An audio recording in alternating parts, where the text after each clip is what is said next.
De Voces de Tucumán por Radio 21 AM 1120, y en esta oportunidad tengo el gusto de que esté conmigo el autor teatral, director, docente, actor, Carlos Alsina. ¿Cómo está? Un gusto. ¿Cómo le va? Muchas gracias por la invitación. Bien, vamos a hacer en este tiempo un recorrido por su extensa carrera y todo el trabajo que ha hecho en la provincia, pero también fuera de la provincia y representando a Tucumán. Pero me gustaría que comencemos por sus inicios, allá lejos. Allá lejos, ha pasado, o no tanto. Ha pasado el tiempo, sí. Casi 50 años, sí. Porque yo comencé a trabajar, en realidad, de una manera, le diría, casi jugando en el año 75. Iba al gimnasio universitario y había un grupo de teatro, sí, que con las chicas de la Escuela Sarmiento hacíamos teatro, pero lo hacíamos de una manera muy seria, inclusive llegamos a hacer algunas obras breves de autores argentinos, de manera independiente. Sí. Entonces, a partir de ese año, bueno, ya empecé luego a trabajar en otros grupos independientes, en nuestro teatro, que fue una etapa muy importante de mi vida, desde el año 77, hasta prácticamente el 80, 81. Y bueno, luego ya fundé mi propio grupo de teatro, que se llamaba Teatro de Hoy, en el año 81, con otros compañeros también de nuestro teatro.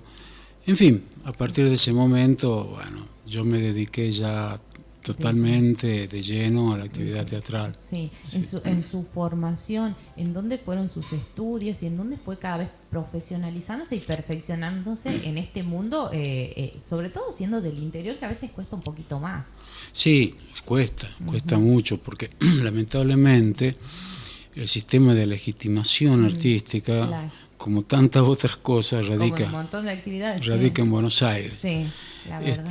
Sí. Mire, yo he tenido bastante suerte en mi vida, porque he tenido la suerte de transitar por nuestro teatro, que ha sido, digamos, el grupo de teatro independiente. Cuando uno dice independiente, se refiere al hecho de que es un tipo de teatro que no depende ni de empresarios privados, ni del Estado, ni de intermediarios. Bien.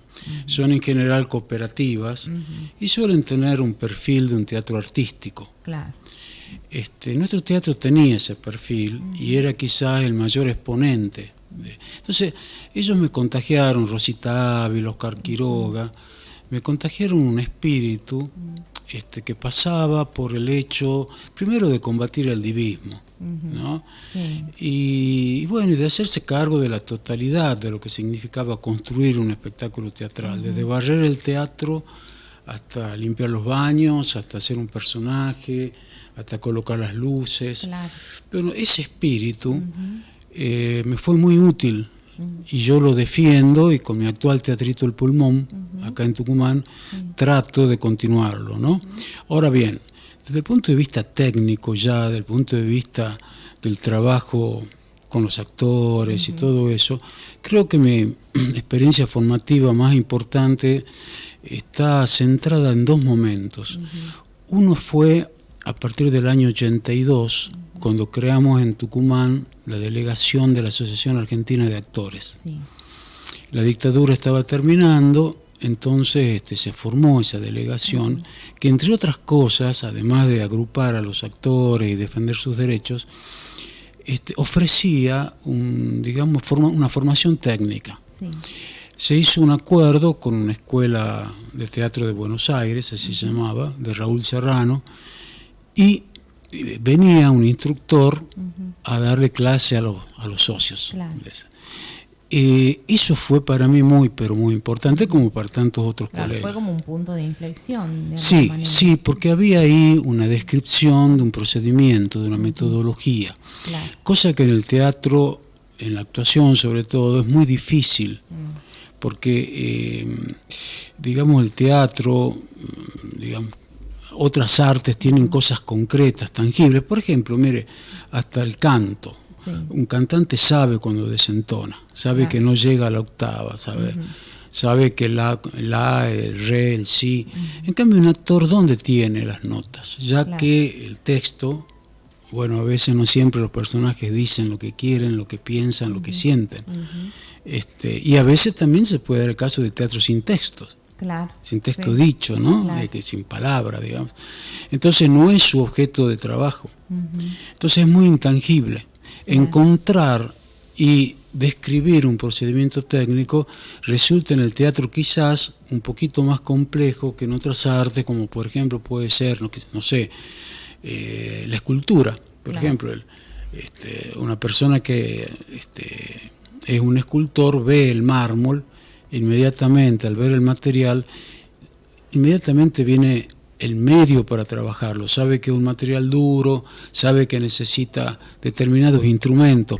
Si ve un pedazo de arcilla, sabe que tendrá que utilizar otros instrumentos. En cambio, en el caso del comportamiento humano, o de la representación del comportamiento humano, encontrar esos instrumentos, esos medios, que es la técnica, resulta más complicado. Claro. Bueno, esa experiencia fue para mí muy importante, y la otra que fue pero muy importante, fue en el año 88, yo gané una beca por concurso del Fondo Nacional de las Artes, y la beca era un lugar, una elección para hacer una tesis. Entonces yo elegí el teatro, el Berliner Ensemble, en Berlín, en ese momento Berlín Este, todavía no había caído el muro de Berlín, eran meses anteriores a la caída del muro. En el teatro de Bertolt Brecht. Y estuve 6 meses allí, y bueno, esa fue la otra experiencia enriquecedora que de alguna manera fue forjando mi base formativa, ¿no? Y bueno, luego con el hacer, con el aprendizaje que yo obtenía también de los alumnos, de las obras en escena, de las puestas en escena, en fin, creo que bueno, se fue perfilando una estética, se fue perfilando algunas certezas técnicas, se fueron perfilando dudas, también incertidumbres, preguntas, siempre con la palabra crítica, en el sentido de que es la crítica lo que hace que uno crezca, ¿no? Claro. Ha escrito muchísimos textos y también ha dirigido muchos montajes también. ¿Qué es lo que motiva o sigue motivando a la hora de crear? Bueno, mire, en mi caso, le hablo de mí porque es una cosa muy vasta, pero viendo también otros colegas y algunos ejemplos de la literatura universal, yo creo que lo que uno escribe porque le duele algo. Borges decía muy bien que la arcilla del poeta es el dolor. Sí. Entonces uno puede exorcizar ese dolor a través hasta de una farsa, de una comedia, o de una tragedia, o de un drama, pero hay algo que nos incomoda, hay algo que nos toca, nos atraviesa, y bueno, uno no puede ser indiferente a eso, y escribe cuando las imágenes son recurrentes. Al menos en mi caso, cuando vuelven, es porque tengo que escribir sobre eso. Cuando son pasajeras y uno, bueno, tiene una idea y pasa y no vuelve, sea en sueños, sea en la vigilia, bueno, no le doy mucha importancia, pero cuando eso es recurrente, sí. Entonces llega un momento en que se ve que voy acumulando interiormente hasta que se pone calentito el interior. Claro. Y ahí me siento y escribo. Claro. ¿Hay alguna de sus obras que particularmente haya sido quizás como que lo haya marcado o haya generado en usted algo diferente? Sí, hay obras que ya tienen sus años. La primera de ellas, creo que la más importante, fue Limpieza, en el año 85. Creo que hay otra obra que también fue muy feliz y que me marcó mucho, fue Esperando el lunes. El sueño inmóvil, esa obra, una obra importante desde todo punto de vista, no solo porque ganó un premio muy importante, que el premio Casa de las Américas en Cuba, es un premio muy, imagínense que desde Cortázar, Galeano, bueno, grandes figuras de la literatura latinoamericana, bueno, han tenido que ver con ese premio, ¿no? Y yo gané ese premio y fui jurado también de ese premio.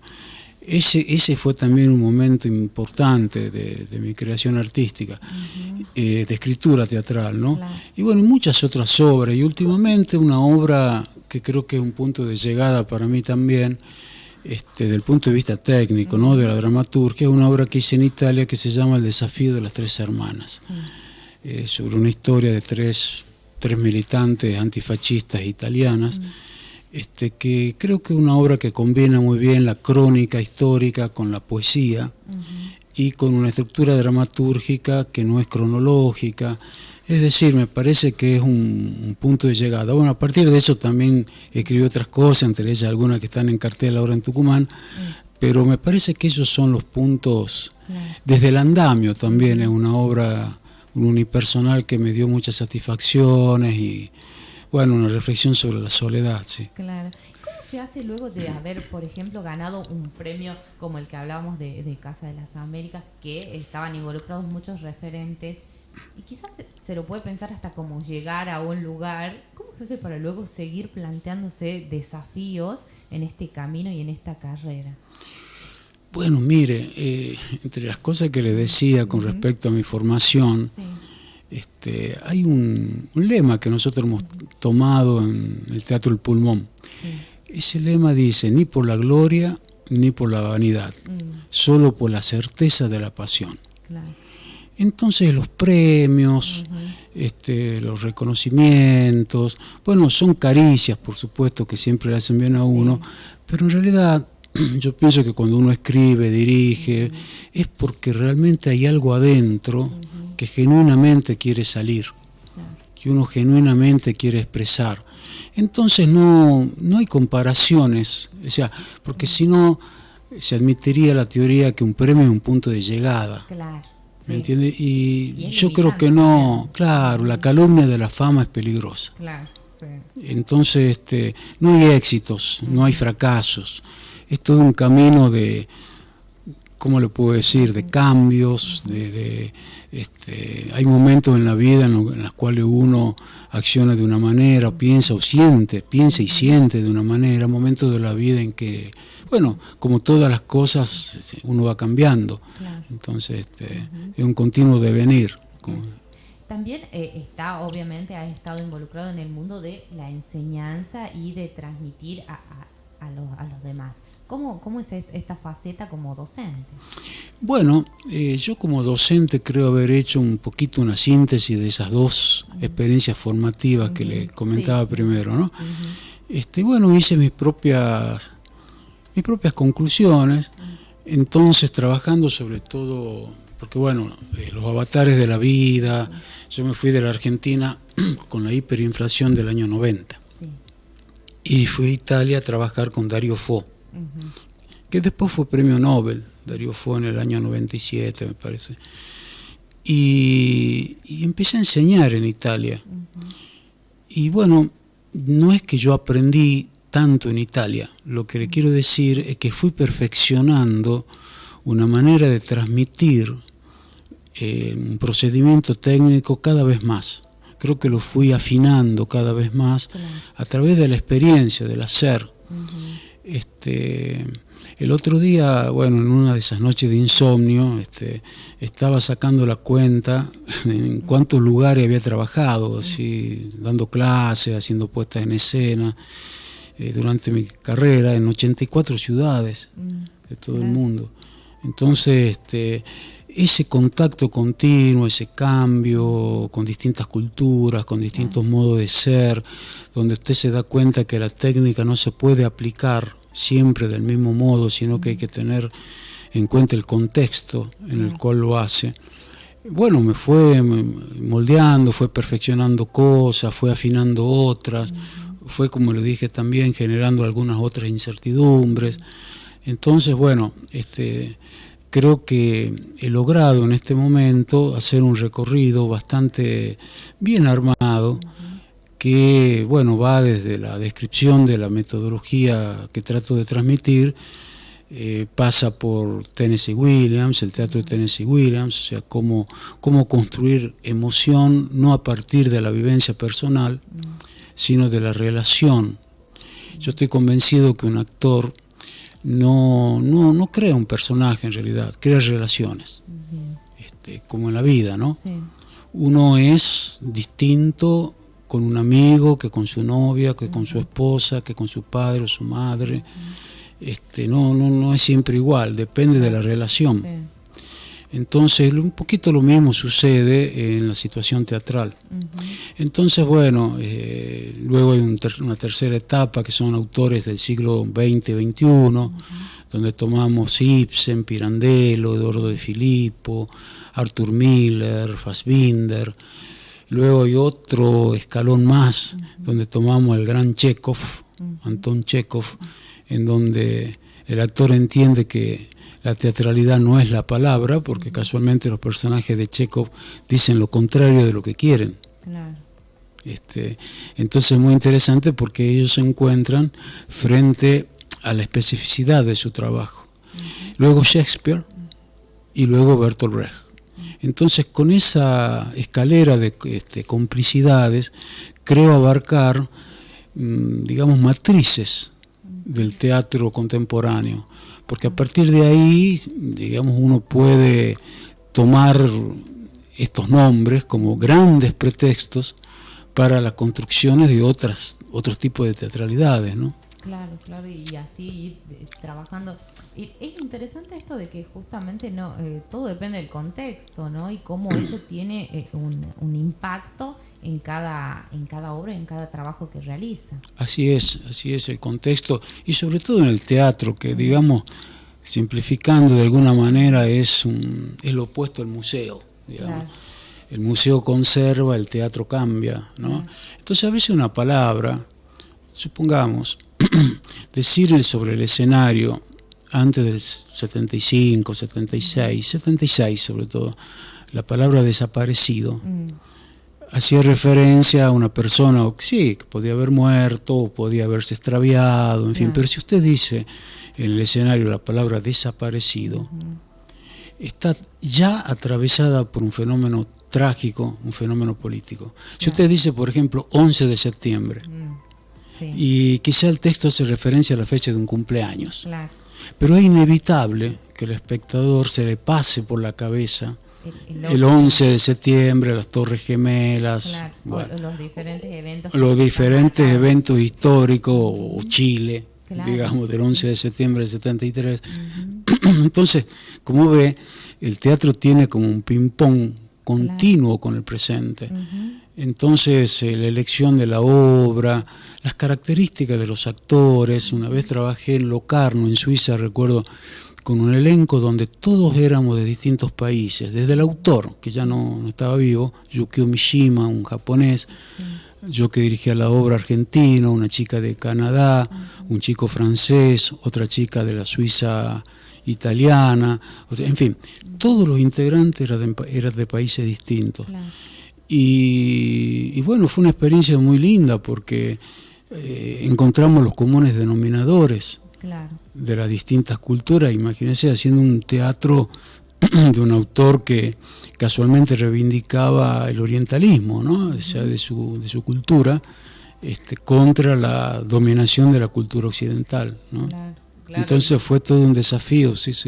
Sí, y todo lo que debe tener también tan rico eso de compartir y de ver y de aprender, debe ser un constante aprendizaje también todas esas experiencias. Sí, claro, por supuesto. Yo por eso le decía, me he ido forjando, he ido creciendo, pienso, o me he ido equivocando un poquito menos, claro, aprendiendo tanto de los alumnos como de los actores, porque son ellos los que en realidad marcan el camino, ¿no? Claro. Uno, si no pierde la capacidad crítica, por lo tanto, si no pierde la ética, claro, uno observando alguna indicación que ha dado y que no ha funcionado, y a veces los actores o los alumnos son más sabios en el sentido que tienen ellos la solución, claro, bueno, uno también va aprendiendo, claro. Una obra, entonces, pese a obviamente tiene una estructura, siempre es distinta.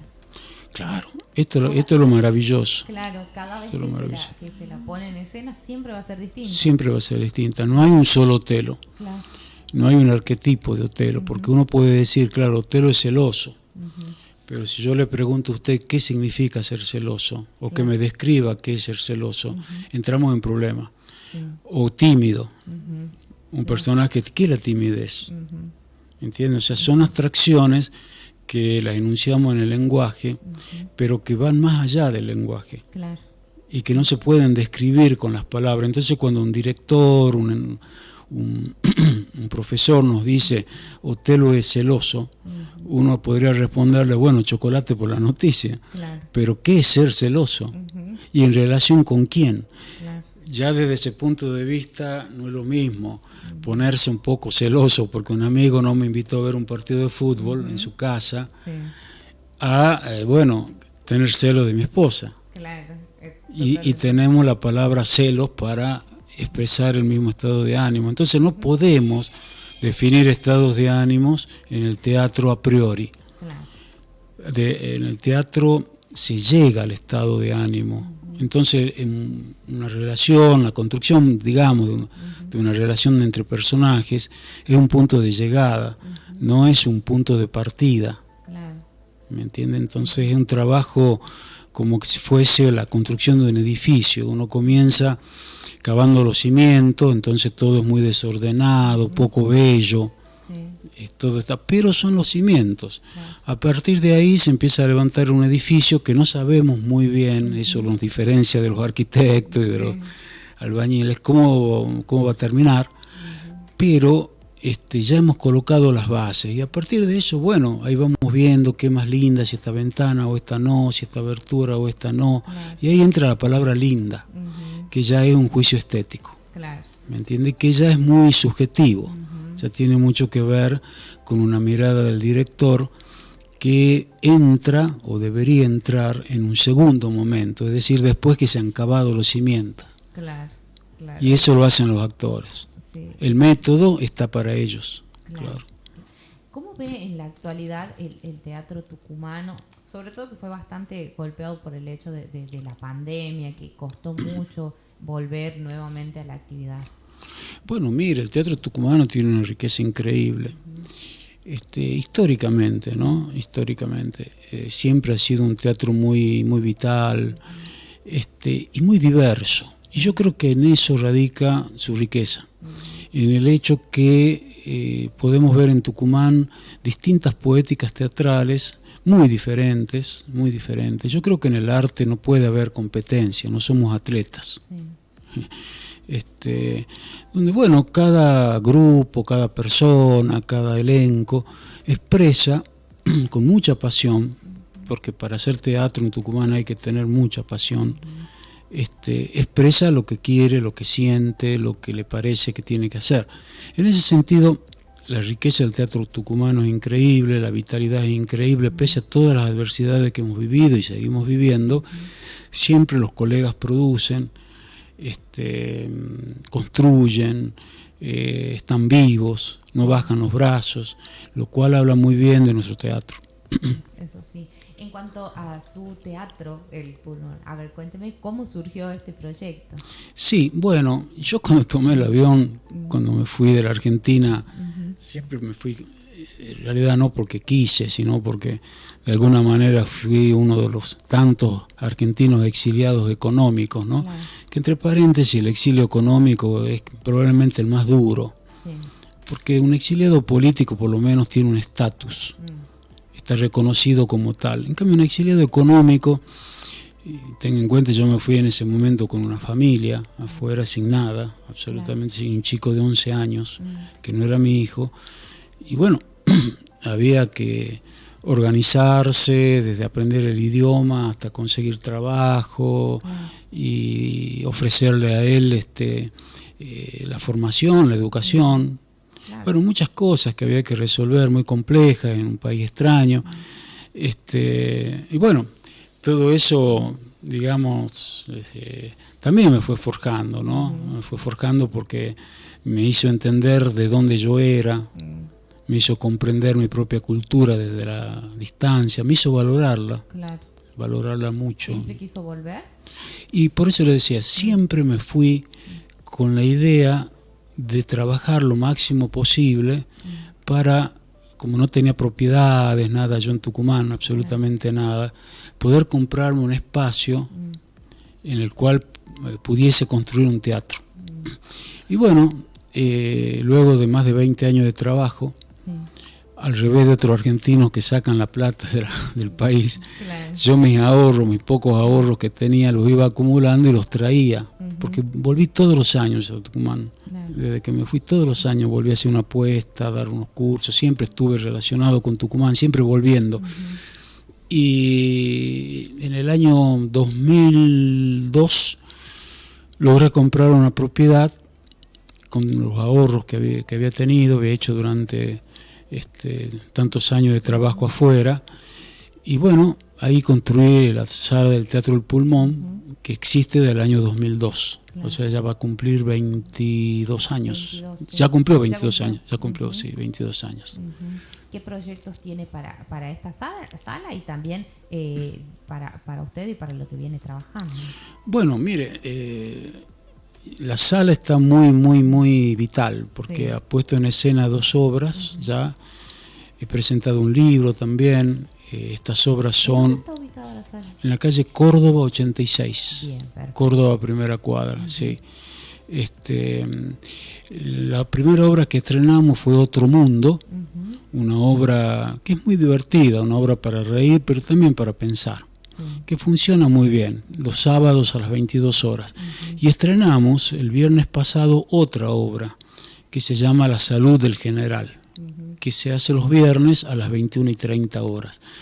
O sea que el teatro tiene, el Pulmón, mucho trabajo, digamos. Tiene actividad. Sí, mucha actividad. Sí, ¿Hay algún tipo o alguna forma de teatro, de trabajo, que aún le haya faltado explorar? Bueno, quizás eso que últimamente se llama teatro danza, no, es una cosa que, bueno, no la respeto completamente, me gusta mucho ir a ver, pero no creo que yo tenga las condiciones como para ocuparme de un espectáculo del tipo. Después creo que he hecho todo lo otro, ya hasta comedias musicales, hice pequeñas óperas, operetas, digamos, y bueno, tragedias, dramas, comedias, todos los géneros teatrales creo haber transitado, digamos, mis 101 puestas en escena como director, he tenido la oportunidad de hacer de todo, monólogos, comedias, tragedias, en fin, pero bueno, ya no creo que salde esa deuda, y está bien, ¿no? Siempre tener algo que falte. Claro, sí. Algo que quede pendiente. Que dependiente, sí. ¿La tecnología ha influido en el avance del teatro? ¿Lo ha modificado o sigue teniendo sus raíces y sus orígenes como siempre, de alguna manera? Mire, creo que sustancialmente no, afortunadamente. Sí. Y no porque yo me exprese contra la tecnología o el desarrollo tecnológico, porque no se trata de eso, sino se trata de reflexionar sobre cómo se maneja eso, o quiénes lo manejan y para qué lo manejan. Claro. Pero el teatro conserva aún su característica artesanal. Sí. Es decir, usted puede con un espacio de 2x2, un actor y un círculo de tiza que hace, y un espectador hacer teatro. Claro. No necesita más. En cambio, por ejemplo, el cine necesita las cámaras, qué sé yo, cualquier otra arte necesita un instrumento, necesita una estructura, ¿no es cierto? Para en el canto, bueno, no sé que se cante a capela, pero por lo menos necesita un instrumento que la acompañe, o un micrófono o algo. En cambio, en el teatro no. Entonces eso hace primero más humano desde este punto de vista humano, desde el punto de vista de que en el arte el ser humano logra expresarse en su totalidad cuando construye el objeto completamente, desde el comienzo hasta el final, no por fragmento, no un fragmento. Claro. Es por eso que en el trabajo mucha gente no quiere ir a trabajar, sino porque no le gusta lo que hace. ¿Por qué? Porque no es propietaria, llamémoslo así, de la totalidad del proceso constructivo. Claro. ¿Me entiende? Entonces, usted no lo ha imaginado, no lo ha construido totalmente. En cambio, un artesano no. Un artesano se imagina cómo va a ser el zapato, compra el cuero, lo fabrica y después, bueno, lo vende en el mercado. Lo que nos diferencia a nosotros de ese zapatero es que el arte no tiene la finalidad utilitaria que tiene la artesanía. Claro. Ha perdido eso positivamente y simplemente lo que requiere es el goce estético, claro, que no tiene una finalidad utilitaria. Claro. ¿Y cómo se hace para congeniar eso, el goce estético y todo lo que conlleva, con la necesidad de vivir? Bueno, claro, por supuesto que uno hace un trabajo, esto claro. También es un trabajo, sí. Lo que pasa es que es un trabajo no enajenado, claro. No alienado, ¿me entiendes? Pero es obvio de que es necesario comer, pagar las facturas claro. Y todo eso. Ahora bien, yo pienso que lo ideal sería hacer esta actividad y como consecuencia de esa sensibilidad y de ese talento que eventualmente una persona puede tener, llega el dinero. Claro. Pero no es que uno hace esto para ganar dinero, porque en realidad sí, sería un poco tonto, claro. Un poco un indigente mental, porque creer de que uno va a ganar dinero haciendo teatro, sobre todo hablando concretamente en Tucumán, sería muy, muy absurdo. No, uno lo hace casualmente para expresarse como ser humano. Claro. Ahora bien, esto es un trabajo, por lo tanto tiene que tener una remuneración. Claro. El problema se da cuando uno cambia esa ecuación.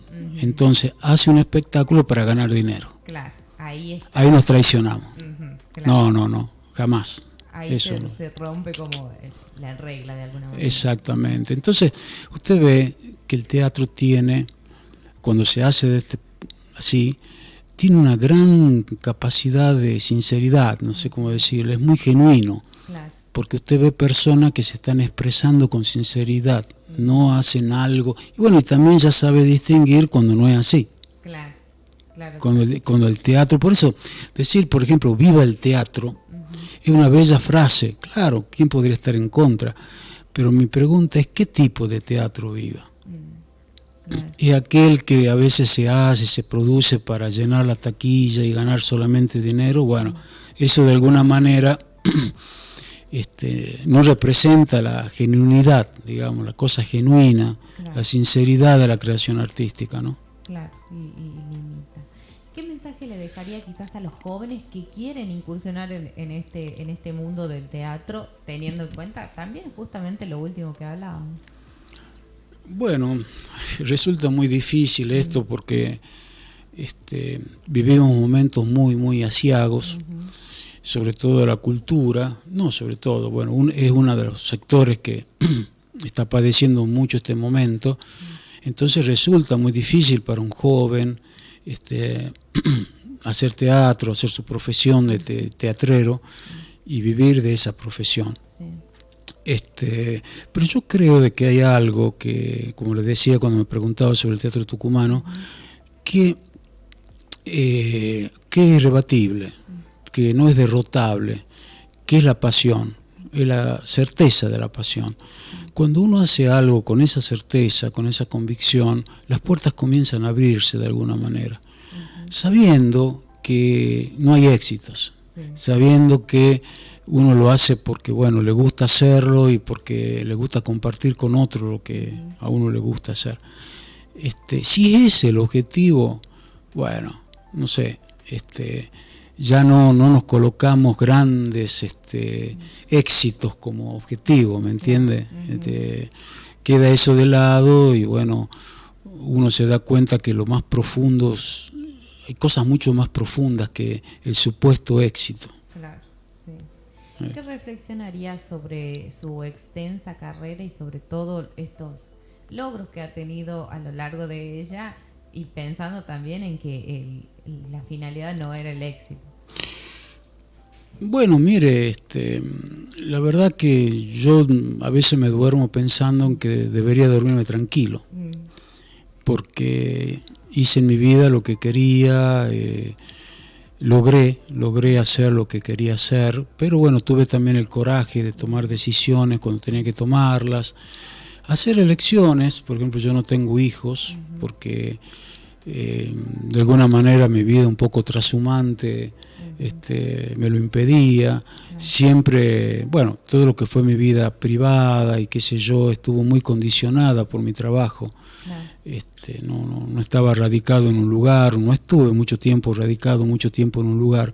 Entonces, bueno, mi reflexión es que debería estar tranquilo, pero bueno, creo que en el momento que me comienzo a sentir tranquilo, me empiezo a sentir también incómodo. Y yo creo que eso tiene que ver con algo que es profundamente humano, en el sentido de que uno, ¿cómo le puedo decir? El mundo, cómo se conforma, las relaciones humanas, nunca nos pueden dejar tranquilos, porque el mundo en sí no es justo. ¿Me entiendes? O sea, entonces no, siempre queda algo por lo cual luchar. Y creo que cada vez más hay cosas por las cuales luchar. Creo que hemos retrocedido mucho como especie, como humanidad, a pesar de los grandes avances tecnológicos. Y esa es la paradoja, esa es la contradicción, que vivimos un mundo que podría abastecer a todos sus habitantes, a todas sus especies y a toda su sanidad ambiental de una manera absolutamente sana, correcta, y en cambio es al revés. Vivimos en un mundo donde la mitad de la humanidad carece de agua potable, donde el mundo se está recalentando, los polos se deshielan, las diferencias sociales se agrandan, cada vez hay menos ricos y más potentes y más pobres en el mundo. Entonces, digamos, creo que mi vida no termina en mí mismo. ¿Me entiende? Hay una obra que estamos representando ahora que uno de los personajes dice como conclusión: hay que dejar el sillón más calentito para los que vienen detrás. Y yo creo que eso de alguna manera es lo que me intranquiliza a veces.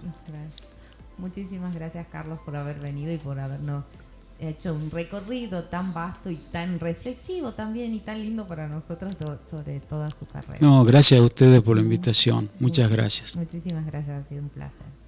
Y ahora sí, nos despedimos de este episodio de Voces de Tucumán por Radio 21 AM 1120. Es momento de asumir compromiso, es momento de trabajar unidos y trabajar todos juntos por los problemas reales que hoy tiene nuestra sociedad, por los problemas que hoy tiene nuestra querida patria argentina. Una vez más, desde Tucumán, vamos a trabajar juntos, dejando las diferencias de lado, diferencias personales y políticas. Este 9 de julio del 2024 va a quedar registrado en el corazón y en la historia de nuestra República Argentina. Gobierno de Tucumán. Osvaldo Jaldo, gobernador. Desde junio, bajamos y congelamos el precio por 3 meses. Lleva una seco de 2,4 litros del sabor que quieras por solo 1.000 pesos. Sí, escuchaste bien, 1.000 pesos. Seco se compromete con vos.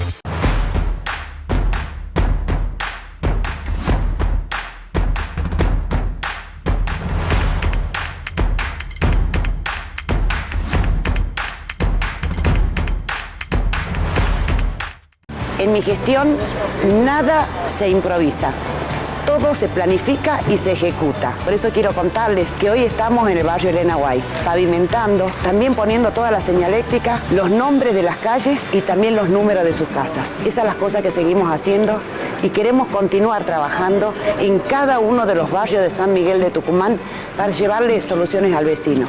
Es la única manera que podemos llegar a la ciudad que queremos.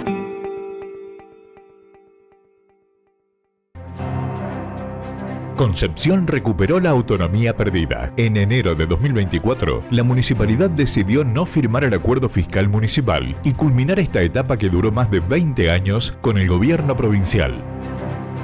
Los vecinos ratificaron el rumbo para Concepción, exigiendo calidad de vida y trabajar para ser la mejor ciudad. Es la única municipalidad que no tiene deuda, ni con el Estado provincial, ni con bancos, ni con proveedores, ni con nadie. Por lo tanto, es dueña de su propio destino, porque el futuro de esta gran ciudad depende del manejo responsable de los fondos públicos. Se trabaja para un municipio innovador e inteligente, para atraer inversores que brindarán oportunidades laborales a muchos jóvenes, adultos y familias. Somos Concepción y juntos lo hacemos posible. Intendente Alejandro Molinuevo. Con gran entusiasmo realizamos la firma de un importante convenio de cooperación entre el ERCEP y la Municipalidad de Las Taritas. Esta nueva oficina tiene como objetivo establecer acciones de colaboración para el asesoramiento, atención y recepción de reclamos de los usuarios de servicios como el agua, saneamiento y energía eléctrica. Esto representa un avance significativo para mejorar los servicios públicos y proteger los derechos de los consumidores de nuestra ciudad y comunidades vecinas. Seguiremos trabajando con mi equipo para el beneficio de nuestra ciudad. Intendenta Marta Nájar, legislador Carlos Nájar. Sale el sol.